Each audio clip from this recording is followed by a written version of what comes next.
Good day, this is Dimitri Lascaris coming to you from Caracas, Venezuela on February 4th, 2026. Today is the annual anniversary of the 1992 uprising, Bolivarian uprising, and there's going to be a large gathering of people in the center of Caracas later today to commemorate this occasion. I'm here today at this particular moment on the Fuerte Tiuna military base. This was the site of the kidnapping, contrary to international law, of the Venezuelan President Nicolás Maduro in early January. And you can see behind me here a slice of this very, very large military base. We are in an area that is accessible to the public.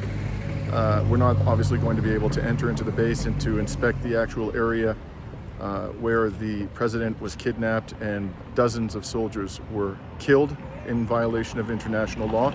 But we'll do our best to give you a sense of this rather impressive military facility.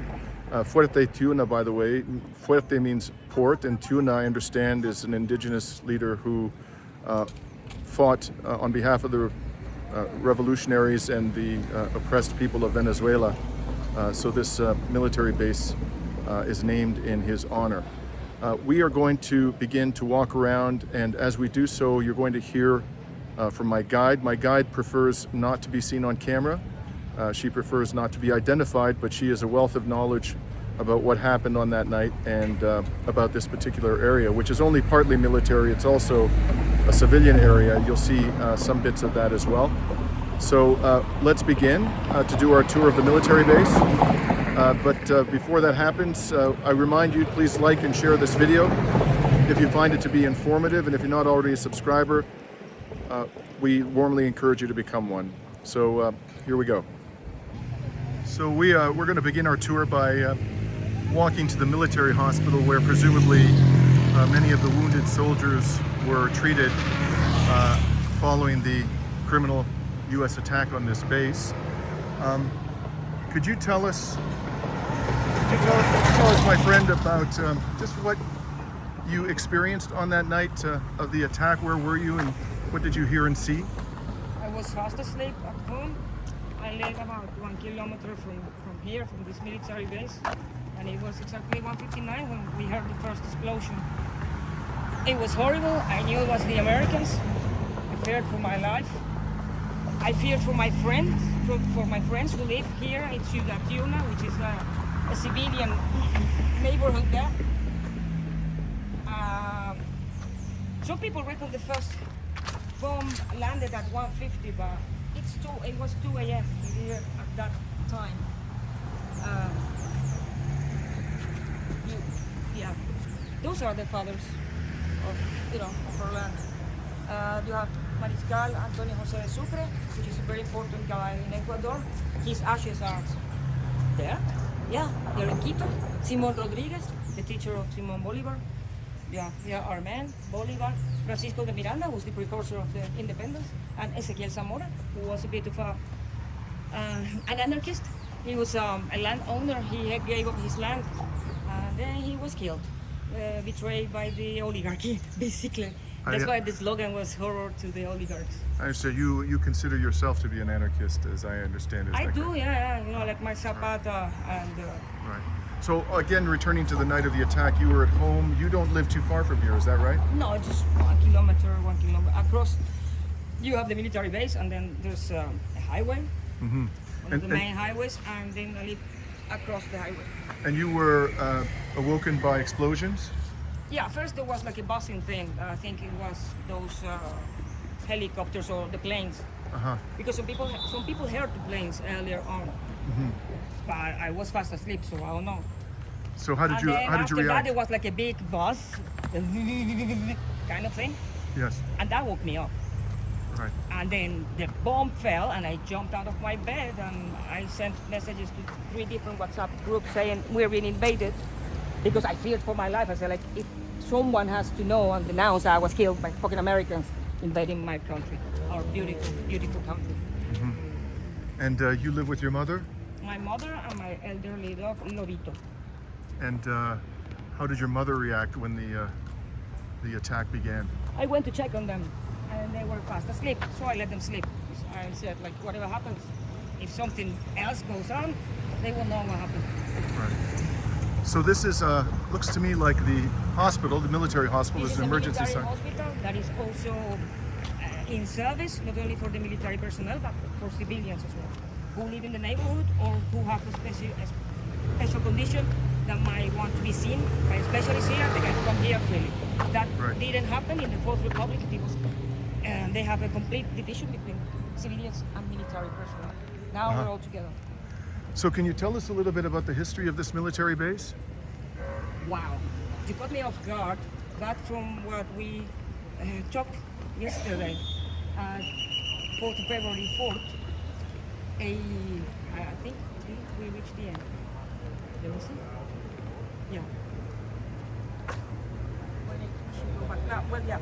So the foundings of this military base should come.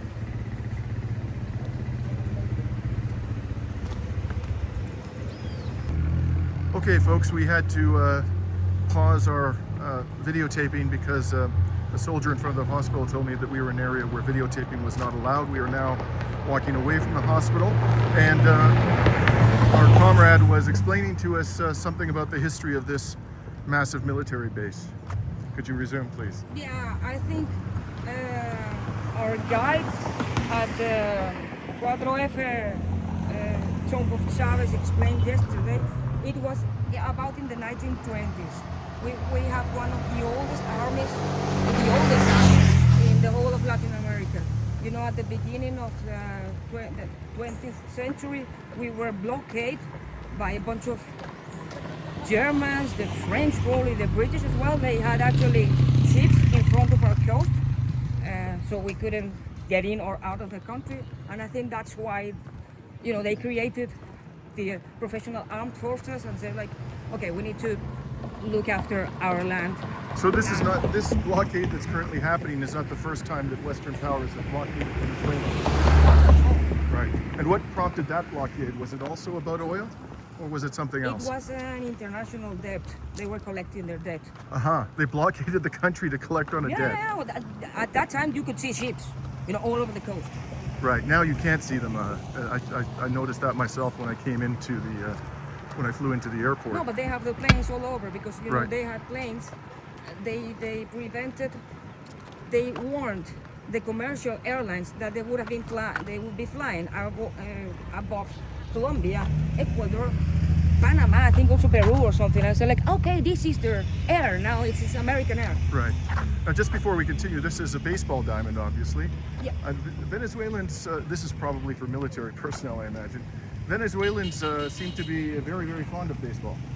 Because we are an American influence society. That's something that to be taken into account as well. Like people think like we are more influenced by Cuba or other places or Europe.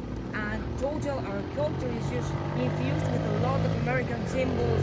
You know, like New York City, New York Yankees. We have a lot of baseball players that play in the major leagues, and that's a national pride.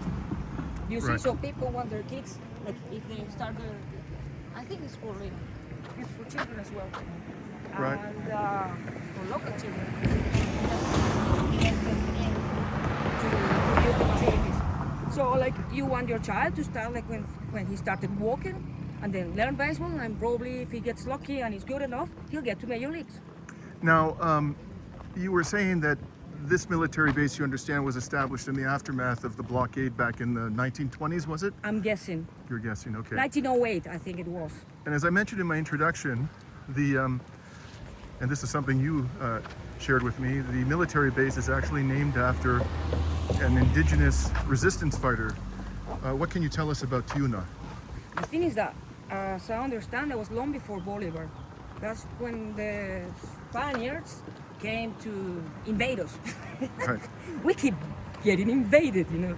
He was part of the original resistance. Yes, so it's like main tribes from different parts of the coast of Venezuela, and those names remain. Then some of them, you know, like married into Spanish families. They have white wives or something. I'm very savvy in this area of the history, but many of them are well known. Huaycaipuro, Tiuna, Naiguatá, the tribe of Los Piques, the tribe of Caracas. Caracas was a Caribbean tribe, a very fearsome Caribbean tribe. For instance, I'm not going to say that because that will give away my name. So, last night I had the pleasure of meeting for the first time. I'd communicated with him before, but I hadn't actually met him. Craig Murray, former British diplomat, who has become an outspoken critic of Western imperialism and has himself paid a price because he has been hounded by the anti-terrorism Gestapo in his own country, despite his being a diplomat. And he wrote an article recently, a very interesting article. In his article, he said that, let me just show people what we're seeing here. In his article, he said that when Chavez came to power, the people who were honored by the establishment and by the state were all effectively white men of Spanish descent, and that Chavez made a point of expanding this pantheon of those who were honored to people who were persons of color, of African origin, and indigenous people. Indeed. Is that's Pedro what happened? Camejo, El Negro Primero, as he's called. Right. First black man. Right. Negro Primero. Huaycaipuro, there's a memorial for his ashes there, as well as many women who had not been recognized in the past. We weren't even taught at school that there were women fighting with the revolutionaries. Only Manuelita Sáenz, which is, she was from Ecuador and she was the Bolivar's lover. But that's like people said, like all of these people played an important role in helping, sometimes fighting as well, handling information. They gave their lives for us to be free. And according to Craig, in his article, when Chavez did that, there was a bit of a backlash from the predominantly white of Spanish origin establishment in Venezuela. Is that true as well? That they were particularly fond of recognizing? Because for the elites, it's good to have you have a memorial, probably you have a school or a city named after them, but that's it. It's just for show. Right. Now it is part of our history. It's as part of a history of resistance. Right. Resistance against imperialism and the mixed roots that we have in our lives. We all have a little bit of Spanish, a little bit of Indian, a little bit of African people. Like Chavez himself, I think he considered himself a Sambo, which is like a little black, a little indigenous. So Chavez was the first guy who was sort of dark-skinned, who was in the presidency. And over here it says Escuela de Infanteria. That's obviously an infantry school. Yeah. Right. So let's continue over here. Now, what can you say about the site of the kidnapping? I know that you don't know precisely where that occurred, but do you think you can orient us to where you believe that? I couldn't even see the helicopters back. In front of us, that's one area that they were bombing. Over there at the bottom of that hill? What you see? Right, right. There were massive fire explosions. Yeah, you can see that. And in this area, we had smoke coming out of those hills for about 3-4 days. Out of those hills up there? Yeah. Right. And you told me that according to a friend of yours who lives in the residential part of this massive complex. Yeah. The residential part that was created by Chavez, because Chavez also had the idea to convert all of this in a residential area and then move the military base somewhere else. But he didn't have time to do so. Right. And so you were recounting to me what your friend told you she saw that night, the night of the attack, the responses of the soldiers. Could you tell us about that? Well, many soldiers, of course, were asleep. I mean, like the ones that are the checkpoint gates, they were there. But many of them were asleep, so they had to run out. The minute they heard the first explosion, they were like in their underwear. They were wearing sandals, running towards the area where they were needed to gather with their infantry groups. And so they were pantless but armed. Yes, basically. Of course. Thank God they went to bed with their Many underwear. of them were shot, Yes. So it's sad. would this be Simón de Bolívar? Yes. I wonder. Tiny statue, but it's very elegant. I wonder if he was really that short. It's possible. Just hold on. No, point toward. No. I need to, because I know his height, but just point towards there. Okay, 1 second. Thank you. I think so. Because his clothes that are in his original clothes are about my size. So this is the military, the Bolivarian Military Exactly. University. Sorry. Interesting. Is the infantry school, as far as you understand, part of this university complex, or is that a separate? No, I don't think so. Right. Because they would learn here, like, engineering, or probably, different things. Like they have to do like with sciences, specific sciences. I see. And what's this? The Caja de Ahorro del Ejército Bolivariano. Caja de ahorro, it's a figure used for like savings account for all the army in this case. So every institution has a Caja de ahorro. I see. Every It's like institution of the government, you mean? It's a cooperative. No, that's run by the. It's not created by the government. It's created by the institution. In this case, the army. If you have the Ministry of the Education, they have their Caja de ahorro. That's run by the workers of that institution. So this is Escuela Logística, Logistics. logistical school. Logistics, yeah. Wow, it's quite a facility. And where do you generally know where the barracks are situated, where the soldiers actually live on this base? They live in different places because there are different battalions. So each battalion has their own barracks.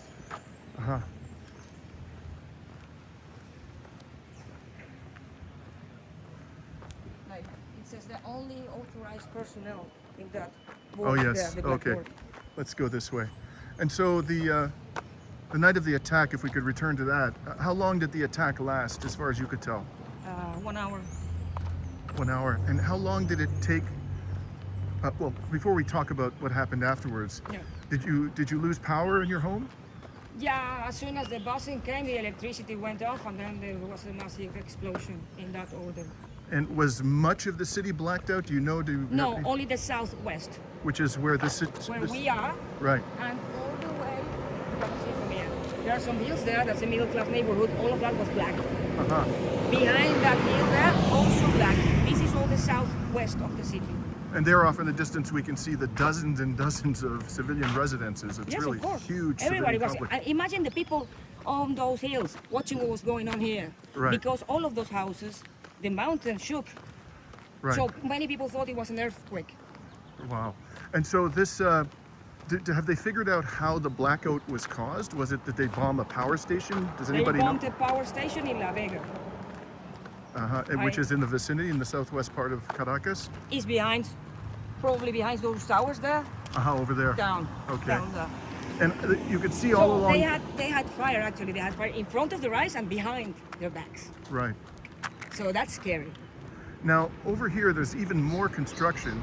As I mentioned, there's dozens and dozens of civilian towers. They're constructing some more. And I saw, as you can see, this area is also under construction, although largely complete, it seems. Yeah.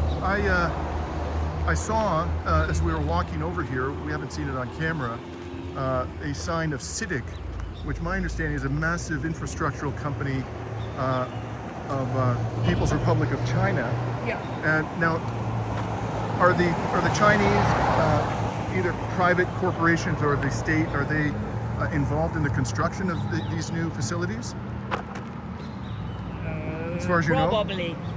probably. But I don't know how long has that been going on. Do you have any idea what this is going to, what purpose this is going to It serve? looks like a shopping center, really. It could also be a huge university, I guess.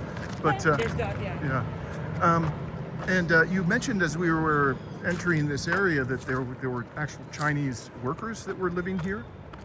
Yes, probably more like technical personnel, engineers, people like that.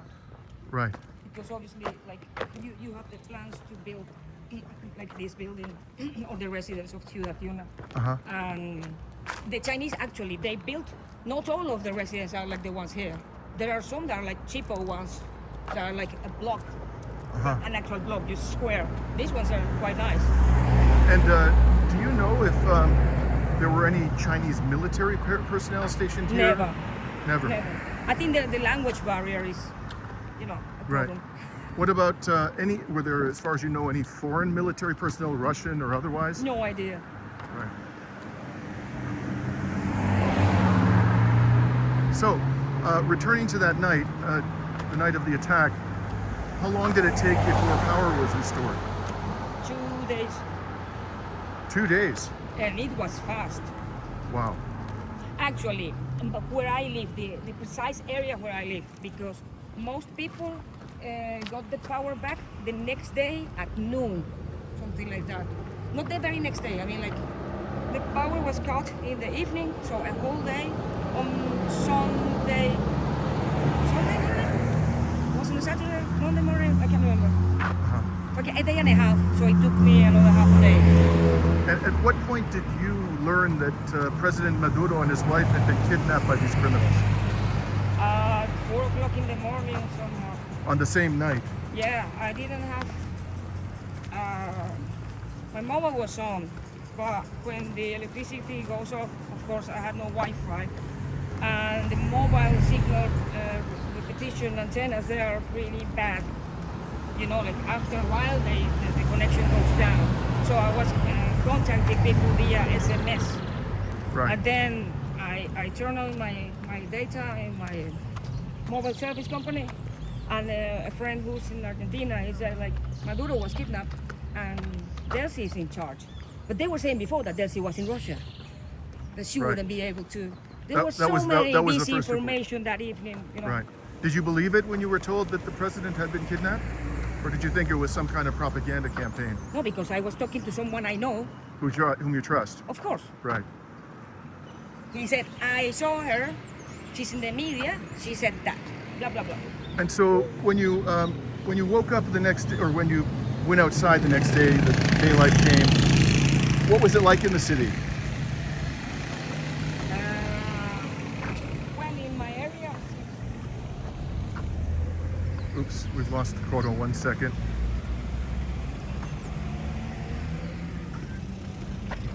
So, you were saying, what happened when daylight struck? What was the city like? well, it was a very long night, as you can imagine, for people living in different places. And I think it was stupid, I'm sorry? because I think we won't be able to get there right via this area. We can't We walk tried, down? we tried. Right. So what was the city like then when you woke up and went out into the streets? It was a very long night, so probably like most people waited till 6, 7 a.m. to get out of their homes, and people were buying food and water because you have a war situation. Uh-huh.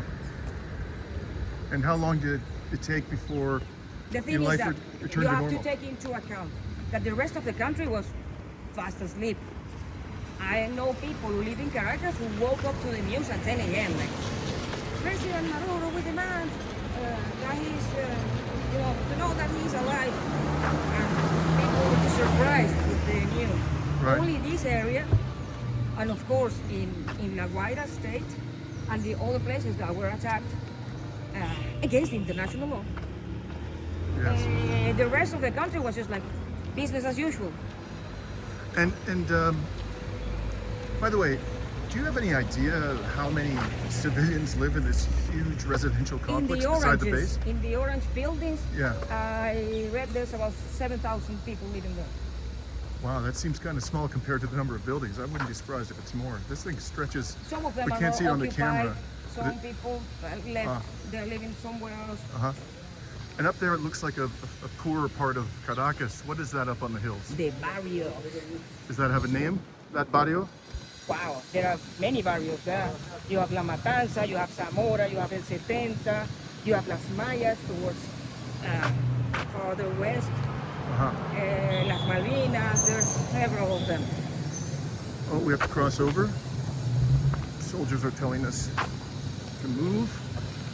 And let's just get across the street here. That's the guard of honor Right. that told us. And would you described this area as being predominantly Chavista, supportive of the governing party and of Hugo Chavez.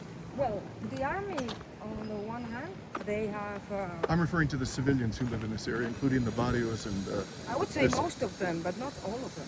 No, I know. I'm just asking about the sort of majority view. Do you have any sense of what their overall view is of the government, generally speaking, We amongst trust, us? we trust our government. Right. We trust our government. We have a constitution. All of the things that are going on at this stage are established in the constitution, but the kidnapping of the president, Right. because this is an unusual absence. Now we've So- entered an area. This is almost like a sporting area. This is a massive Olympic-sized pool. Yeah. You can see. Is this You have for children here. You have this is school for children. is this just for maternal, the families? infantil, adultos. Are this just for the families of military personnel, or is this open to No, as I non-military? understand, because this is a service for the armed forces.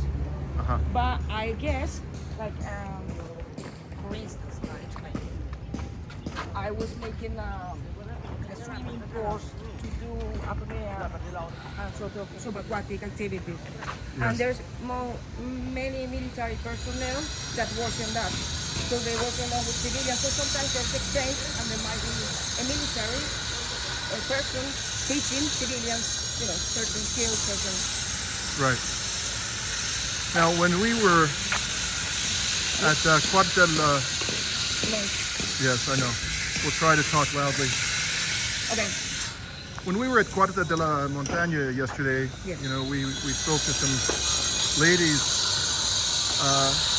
from the area after our visit to the tomb of Comandante Chavez. Yeah.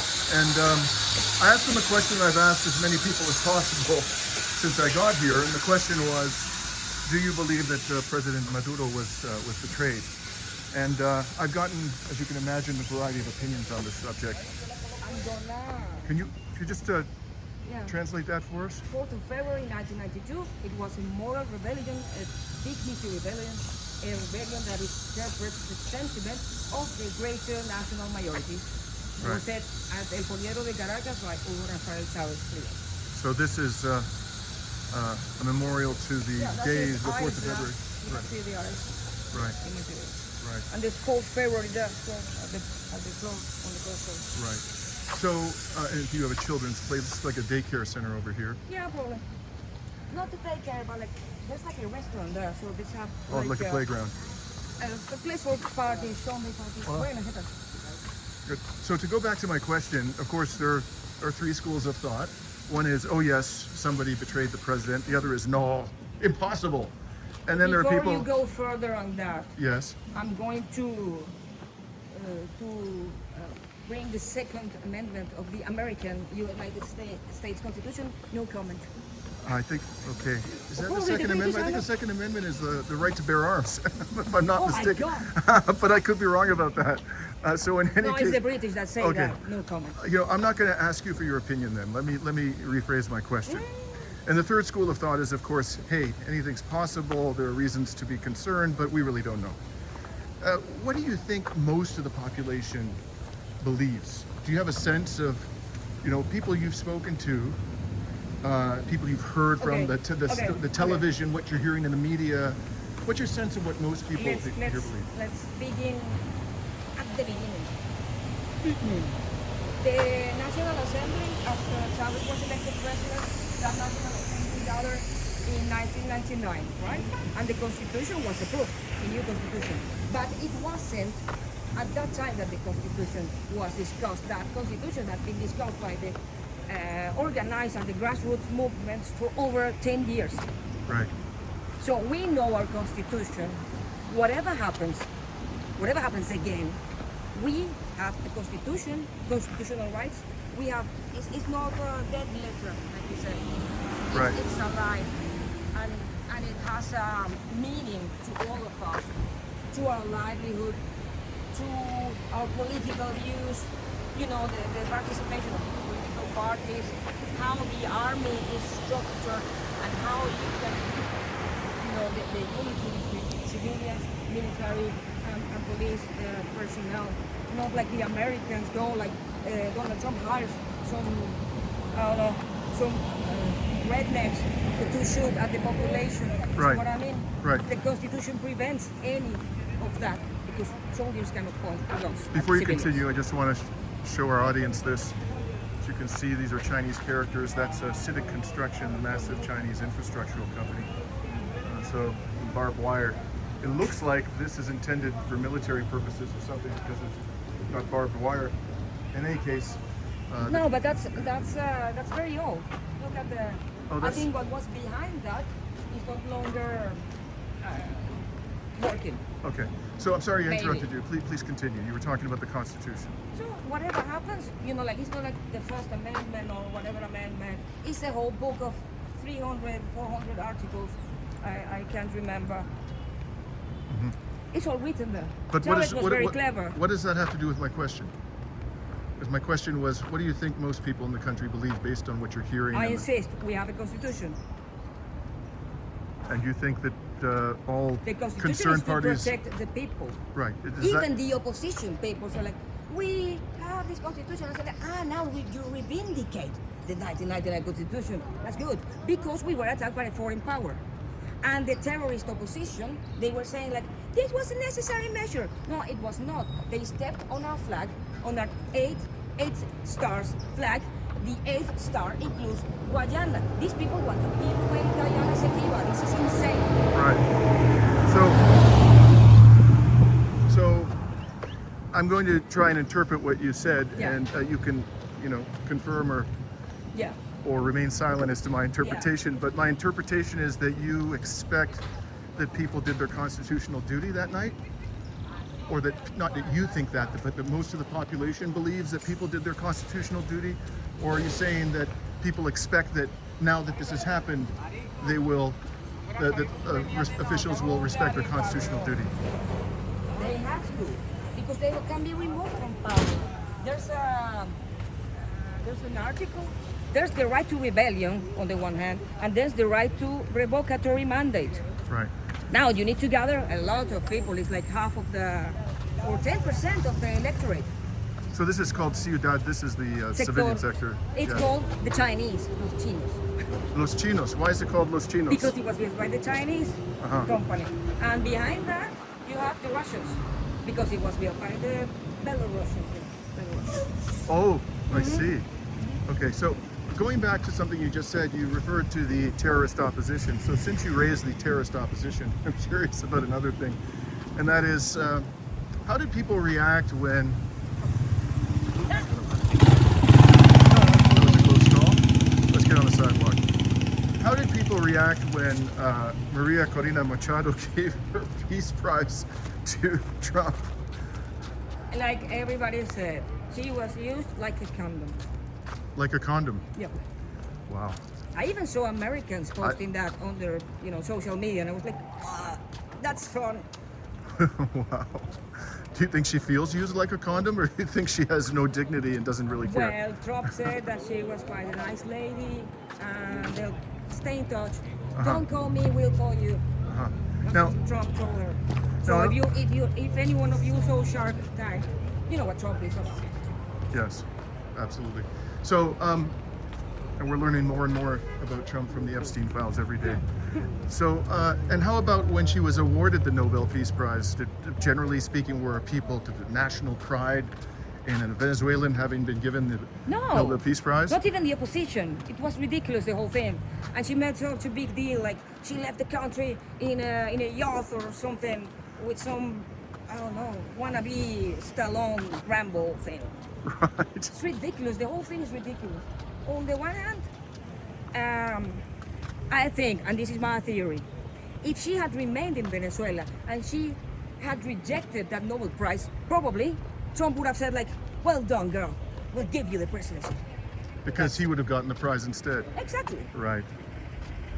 I remember when she got the prize, my media thought that this was a consolation prize. Instead of giving it to Trump, they gave it to Trump's puppet, whom he planned to install in Venezuela. But it turns out that he doesn't intend to install her in Venezuela, at least That's the appearance. Also, What do you- another thing, because people were talking about betrayal that night, and I said like, Delcy is here, Diosdado's here, Jorge Rodriguez here.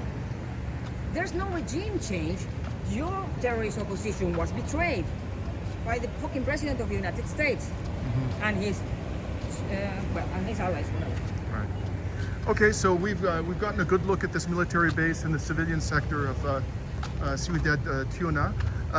Is there anything else you think we should see, or anything else you want to let our audience know before we head into city for the great demonstration today? They actually shot at civilians, the soldiers, because many people wanted to leave this area, the military base, because this is within the military base. So they went to the checkpoint number 3, which is Alcabala 3, and there was a massive car jam, traffic jam, and they were bombing, still falling. Some people tried to get out of the. It seems there was a lady that was saying, "Oh, hello," because she was welcoming the Americans, and they actually pointed their guns, you know, like they pointed the helicopter towards that area. Right. See what I mean? Right. So it's not as methodical as they want to point out. Right. Well, anything else, or shall we No, bring our conversation to a close for now? thank you very much. Thank you. Well, that's our report from Fuerte Tiuna and Ciudad Tiuna on February 4th, 2026. We'll be heading into central Caracas now in order to participate in and observe the demonstration in commemoration of the 1992 Bolivarian uprising. And hopefully we'll be able to speak to some people there, some participants in the demonstration, about the kidnapping of the president and the future of this wonderful country. Signing off for now.